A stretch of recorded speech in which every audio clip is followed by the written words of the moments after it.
Good morning to all of you. स्वागत है दोस्तों आज की तासिका में आप सभी का। आवाज आ रही है रीना? जी मैम आ रही है। स्क्रीन स्क्रीन शेयर हो गई है? Yes ma'am. हाँ ओके ओके चलिए। पूजा नहीं जुड़ी क्या नीलोफर? नहीं मैम, तो क्या प्रॉब्लम है अभी उनको? मैं मैसेज करती हूँ उसको। हाँ, और बाकी के लोग सब जुड़ गए? कहाँ तक आए थे यामिनी जी बताइए। पिछले तासिका से बहुत एब्सेंट लग रही है आपकी। क्या काम कर रहे हो? दीपावली के लड्डू बना रहे हो क्या? यामिनी, नहीं मैम, तबीयत खराब। तबीयत खराब थी? क्या हुआ था आपको? आप कैसी है आपकी तबीयत? अच्छा मैम। ओके ठीक है, अपनी केयर कीजिए, अपने परिवार की केयर कीजिए, कोई बात नहीं। अच्छे रहो, खुशहाल रहो। जी चलिए, मैम। अब तक हम लोगों ने अलग अलग विधाओं को देखा। दोस्तों आज कुछ नया आपके साथ शेयर करना चाहते हैं। नए से तात्पर्य कुछ ऐसी विधा है जो पहले ऑलरेडी हो चुकी है ना, और उसे आज हम याद करते हैं।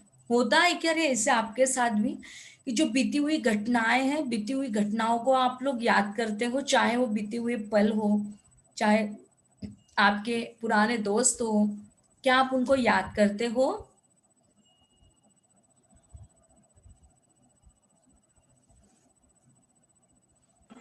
जी मैम। करते हैं ना, याद करते हुए नहीं करते हो? जैसे हमारे 12th के छात्र थे, 12th के हमारे स्टूडेंट्स थे, जितने हमारे बच्चे थे, या हम यूं कहीं कि हमारी सहेलियां थी, हमारे दोस्त थे, यदि हम को एजुकेशन में पढ़ते तो हम आज भी उनको याद करते। बस ऐसा ही है कि यहाँ पर अमृतलाल नागर जी ने एक विशिष्ट वक्तव्य को, मतलब जैसे कि आप सभी लोगों को पता है कि रामविलास शर्मा, इस रामविलास शर्मा को उन्होंने याद करने का सफल प्रयास किया।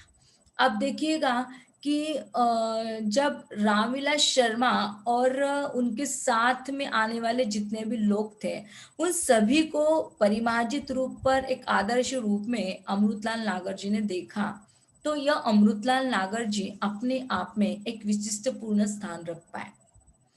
यहाँ पर 30 बरस का साथी राम विलास शर्मा, इसे हमें याद करना है। अब आपका जो संस्मरण है, मतलब पुराने बीते हुए जो पल है और बीती हुई जो स्मृतियां है, उन्हें याद करना है। अब पिछले 30 बरस में जिसने साथ दिया, तो ऐसे 30 बरस के साथी कौन रहे हैं? रामविलास शर्मा जी रहे। किनके साथी रहे? तो अमृतलाल नागर जी के साथी रहे। अब इसके पूर्व हम उस टॉपिक को स्टार्ट करने से पहले, कौन है अमृतलाल नागर जी, क्या है उनका व्यक्तित्व, उनकी रचनाएं क्या है, किस प्रकार की उन्होंने रचनाओं को लिखा है, क्या उन्होंने पुरस्कारों से पुरस्कृत हुए हैं, कब उनका देहावसान हुआ, इन सब के बारे में जानकारी लेते हैं।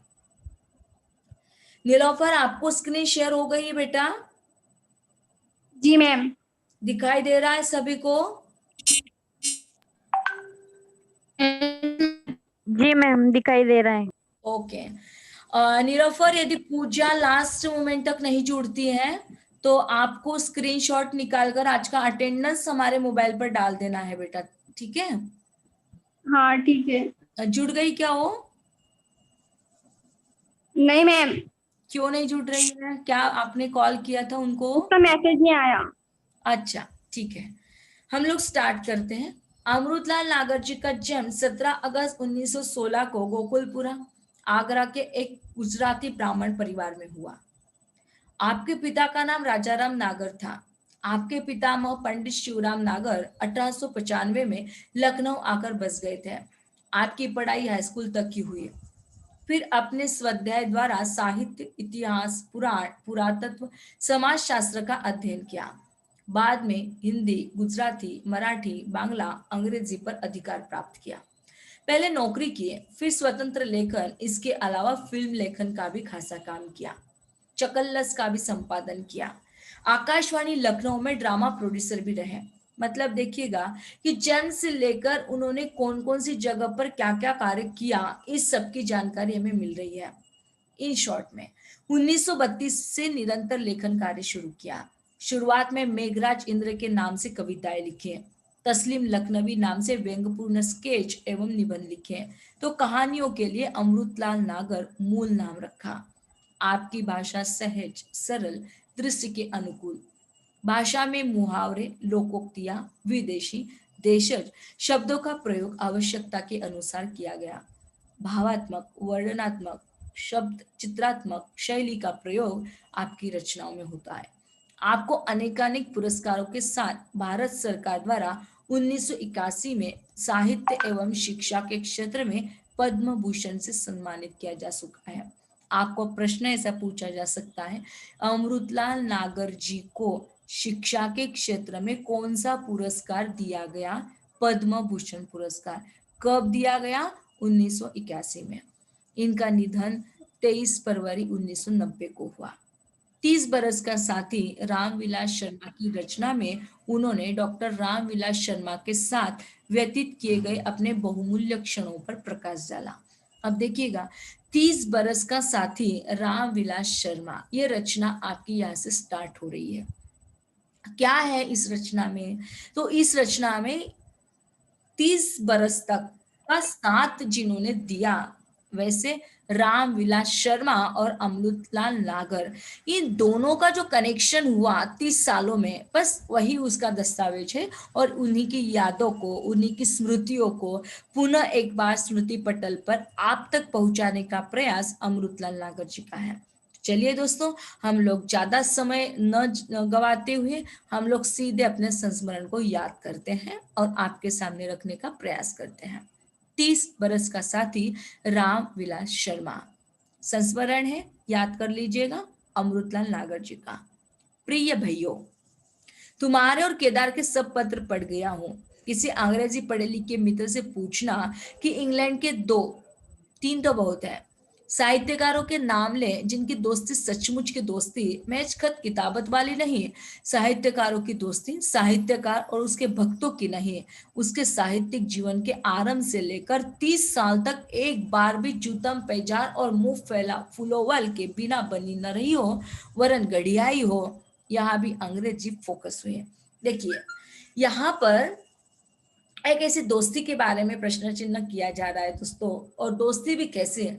तो दोस्ती महज खत किताब वाली दोस्ती नहीं है, साहित्यकारों की दोस्ती है, और साहित्यकार उसके भक्तों की नहीं है, बल्कि एक साहित्यिक जीवन से लेकर 30 सालों तक लगातार कंटिन्यूअसली जूतम पेचार, मतलब एक ऐसी उदटबाजी होती है, मुंह फैला फुलोवाल होता है कि बस छोटी छोटी घटनाएं हो जाती है और उससे मुंह फैला लेते हैं, फुला लेते हैं, नहीं मुझसे बात नहीं करो।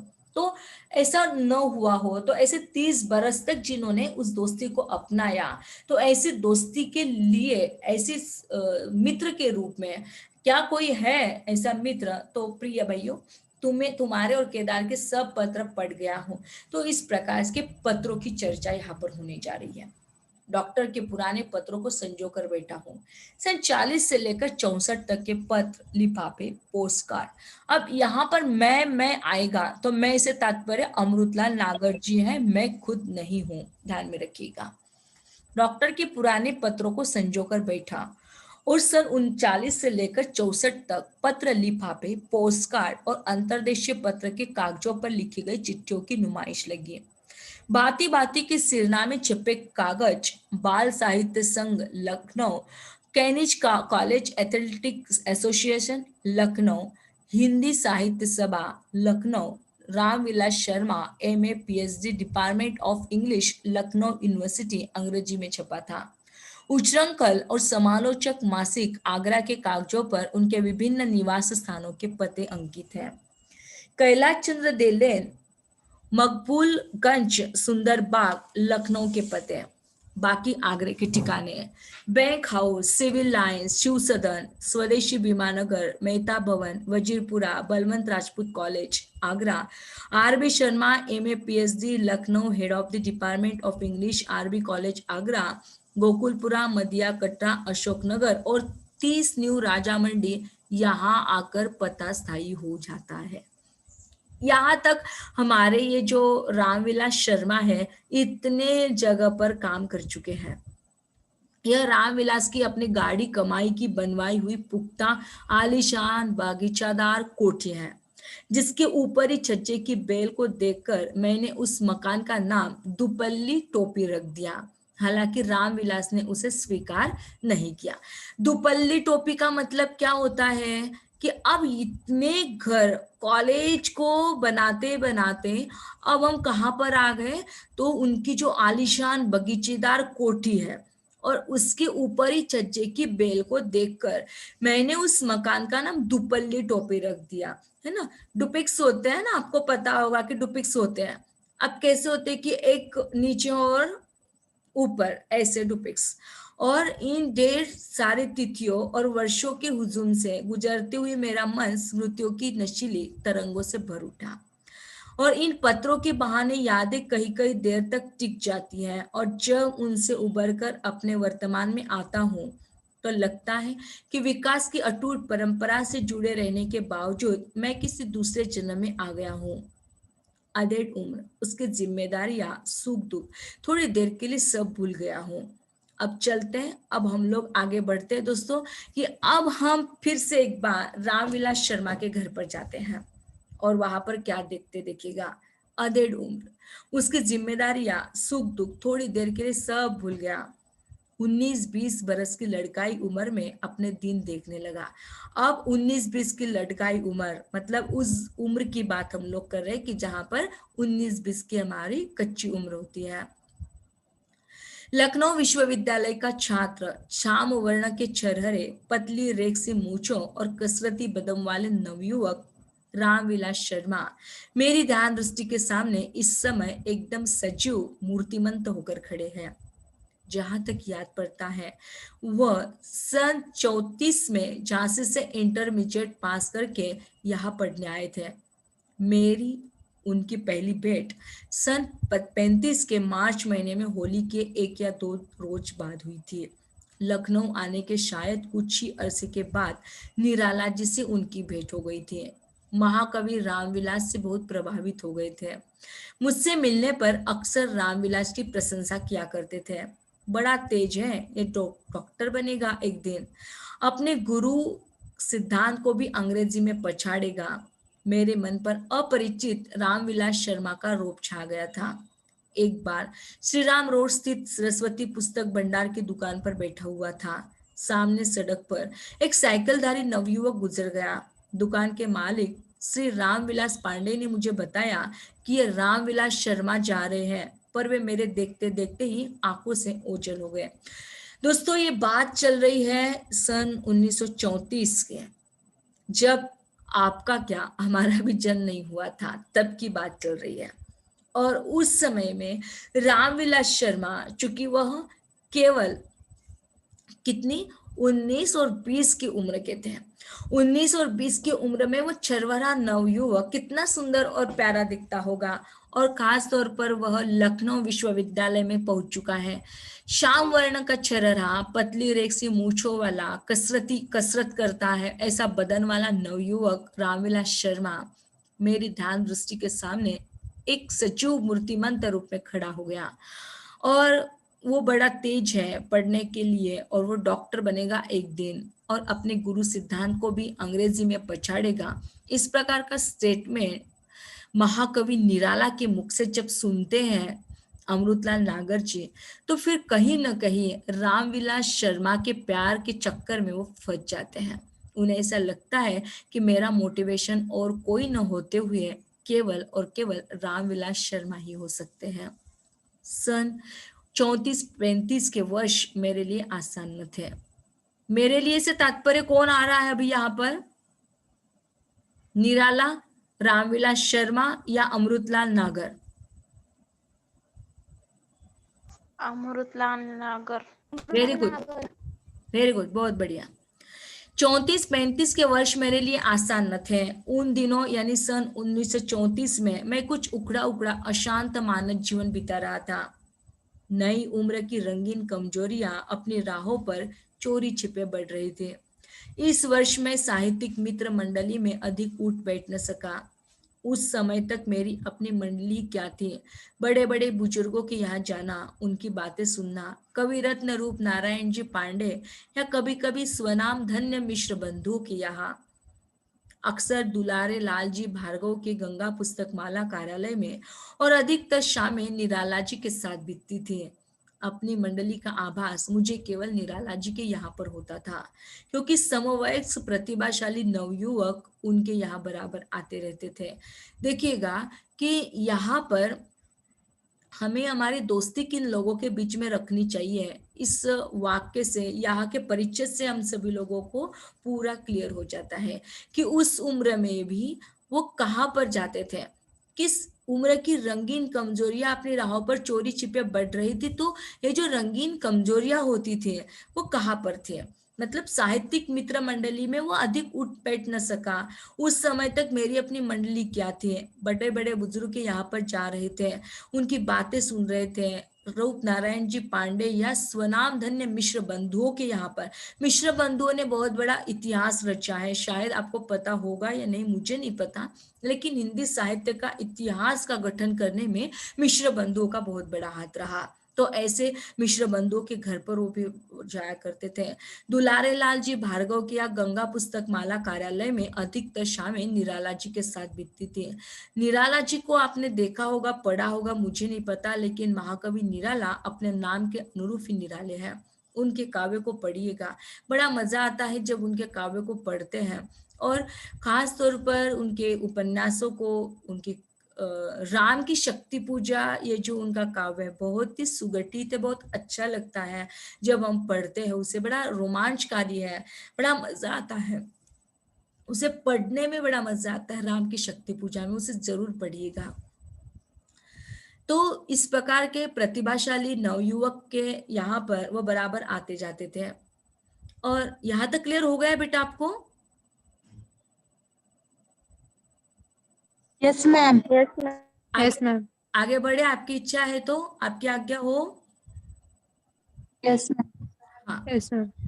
मैं उन दिनों गोष्ठियों में भी बहुत कम शामिल हो सका, और जब कभी हुआ भी तो वानक सदा ऐसे बने कि रामविलास मुझे वहां न मिल सके। मतलब केवल रामविलास शर्मा के साथ बात करने के लिए वो किसी न किसी गोष्ठियों में जाते थे, संगोष्ठियों में जाते थे। मतलब एक प्रकार का विचार मंच होता है, गोष्ठी माने क्या, तो एक विचार मंच होता है, जिस विचार मंच पर हम अपने अपने विचारों को रख सकते हैं, उसे संगोष्ठी कहते हैं, उसे सेमिनार कहते हैं। संगोष्ठियों को, गोष्ठियों को हम लोग नहीं जानते, लेकिन सेमिनार इस शब्दों को जानते हैं। तो सेमिनार से तात्पर्य क्या है, तो एक प्रकार का एक विचार मंच है, जिस विचार मंच के माध्यम से हम अपने विचारों को, अपने वाणी को दूसरों तक पहुंचा सकने में एक बहुत अच्छा उपादान माना जाता है। वहां पर भी उनको देखने का मौका आया, लेकिन वह देख न पाए, मिल न पाए। एक आध बार यह भी सुना कि अभी भी बाहर गए। रामविलास को देखने की उत्कंठा मेरे मन में सवार हो गई। फरवरी 35 में मेरे पिता का स्वर्गवास हुआ। मतलब फरवरी के 1935 की बात करते हैं, तो अमृतलाल नागर जी के जो पिता थे, उनके पिता का स्वर्गवास हुआ। निराला जी उन दिनों जल्दी जल्दी मेरे घर का चक्कर लगा जाते थे। मतलब एक ऐसी दोस्ती थी साहित्यकारों के बीच की। तो ऐसे साहित्यकार एक दूसरे का दुख में साथ देना, सुख में साथ बटोरना, तो ऐसे ही निराला जी उनके जीवन में आए, रामविलास शर्मा जी के, और पिता की मृत्यु के पश्चात उनके घर के चक्कर काटते थे। एक दिन होली के पश्चात मैं सवेरे ही उनके घर चला गया। तब वे नारियल वाली गली में रहते थे, और शायद तुलसीदास लिख रहे थे, या लिखने की तैयारी में थे। तुलसीदास जी जो कृति निराला जी ने लिखी हुई है, वो बहुत ही सुंदर और मार्मिक है, पढ़िएगा जरूर। तो रामविलास उस दिन निराला जी के घर पर ही मिले। देखिएगा कि एक साहित्यकार के घर पर दूसरे साहित्यकार का मिलना कोई बड़ी बात नहीं होती है, लेकिन जिस व्यक्ति को हम ढूंढने का प्रयास कर रहे थे, जिस व्यक्ति को देखने के लिए लोलुप थे, जिस व्यक्ति को मिलने के लिए लोलुप थे, ऐसा व्यक्ति जब हमारे घर के सामने आ जाता है, जिस मित्र के घर पर हम जाते हैं उन्हीं के घर पर मिल जाता है, तो कितना बड़ा आनंद होगा। और ऐसा ही कुछ हुआ कि रामविलास उस दिन निराला जी के घर पर ही मिले। निराला जी ने बड़े तपाक से परिचय करवाया। रामविलास रिजर्व टाइप के आदमी लगे। जोश में आने पर निराला जी में दिखावे की भावना में खूब आती थी। रामविलास के अंग्रेजी साहित्य के ज्ञान से वे चित्त हो चुके थे और अपने काव्य पर उनकी विद्वत्तापूर्ण प्रशंसायुक्त आलोचना से गदगद भी हुए थे। मेरे सामने उन्होंने रामविलास से पंजा लड़ाया मतलब हाथ से कैंड किया, और शायद शेक्सपियर या किसी अन्य अंग्रेजी कवि को लेकर उनकी कुछ चोंचे भी लड़ाई। मतलब क्या चोंचे लड़ाई, मतलब क्या उन्होंने अपनी चोंच लड़ाई, मतलब अपनी ओष्ठों के माध्यम से, अपनी जुबान के माध्यम से बात की। वहाँ हम लोग घर से उठकर हिवेट रोड पैरागॉन रेस्टोरेंट में चाय पीने के लिए आए। वहाँ देर तक बैठे निराला जी ने से कूल कर हंसते बोलते हुए हम दोनों बीच बीच में बाअदब कुछ आपस में भी बोल बतिया लिया करते थे। मेरे मिजाज में तकल्लुफ और उनके मिजाज में संकोच, लिहाजा दोस्ती की गाड़ी रुक रुक कर आगे बढ़ती रही। निराला जी के साथ रामविलास अब कभी कभी मेरे घर पर भी आने लगे हैं। देखिए दोस्तों कि अब बात चल रही है दोस्तों की, जब दो साहित्यकार घुल मिल जाते हैं तो यहाँ पर भी दो साहित्यकार हैं। पहला साहित्यकार रामविलास शर्मा और दूसरे साहित्यकार निराला जी, सूर्यकांत त्रिपाठी निराला। अब इन दो साहित्यकारों के बीच में कभी कभी चले जाने वाले हमारे अमृतलाल नागर जी हैं। तो अब तक तो केवल निराला जी के घर पर रामविलास शर्मा जी आते जाते थे, लेकिन अब ऐसा हुआ कि अमृतलाल नागर जी के घर पर भी वो आने लगे।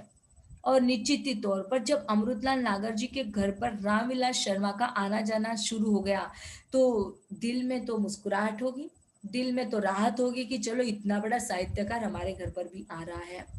और निराला जी के साथ रामविलास अब कभी कभी मेरे घर में भी आने जाने लगे उस time. Okay, all the best. मेरे मिजाज में तकल्लुफ और उनके मिजाज में संकोच, लिहाजा दोस्ती की गाड़ी रुक रुक कर आगे बढ़ती रही। निराला जी के साथ रामविलास अब कभी कभी मेरे घर पर भी आने लगे हैं। मेरे बचपन के साथियों में ज्ञानचंद जैन, राजकिशोर श्रीवास्तव और स्वर्गीय गोविंद बिहारी खरे इंटेलेक्चुअल और साहित्यिक अभिरुचि के लोग थे। कभी कभी मुझ में रामविलास और गोविंद के शब्दों को लेकर मजेदार खोद विनोद होने लगते थे। मेरे और रामविलास के बीच यह कड़ी शुरू से बड़ी मजबूत रही है और आगे चलकर यही शब्द विलास रामविलास को भाषा विज्ञानी बना गया। देखिएगा दोस्तों, यहाँ पर भाषा विज्ञानी बना गया, यहाँ पर आप लोग आपकी कलम को लिख लीजिएगा। भाषा विज्ञानी बना गया, इस वाक्य पर 48 नंबर का 48 नंबर का पेज है। एक परिच्छेद हमारा बाकी है। हमारी घनिष्ठता की दूसरी कड़ी में अंग्रेजी और यूरोप की दूसरी भाषाओं के साहित्यकारों के व्यक्तित्व और कृतित्व की चर्चा बड़ी महत्वपूर्ण थी। सच पूछा जाए तो मेरे और रामविलास के बीच घनिष्ठता की यह सबसे मजबूत कड़ी थी। रामविलास और स्वर्गीय गोविंद बिहारी खरे अपने इन दो मित्रों की कृपा से मेरी पश्चिमी साहित्य संबंधी जानकारी बहुत बढ़ी। आपसी बहसों में खूब लड़ते झगड़ते इन पिछले 30 वर्षों में हमारी दोस्ती खूब गड़ी आई है। ये सचमुच मजे की बात है कि बहस मुहावसों में बड़ी तेज गर्मागर्मी लाकर भी हम एक दिन के लिए भी आपस में कटु नहीं हुए। देखिए, एक दूसरे के साथ वार्तालाप कैसे होता है, और केवल वार्तालाप नहीं है दोस्तों, तो हम यूं कहिएगा कि एक दोस्त होने के नाते हम दोस्ती कैसे निभाते हैं। तो इस परिच्छेद तक हम लोग रुकते हैं दोस्तों। कल की तासिका में हम इसके आगे के अंक को देखेंगे। थोड़ा निजी काम होने के कारण हम आज की तासिका यहीं पर मतलब एक 4 मिनट के लिए जल्दी छोड़ रहे हैं।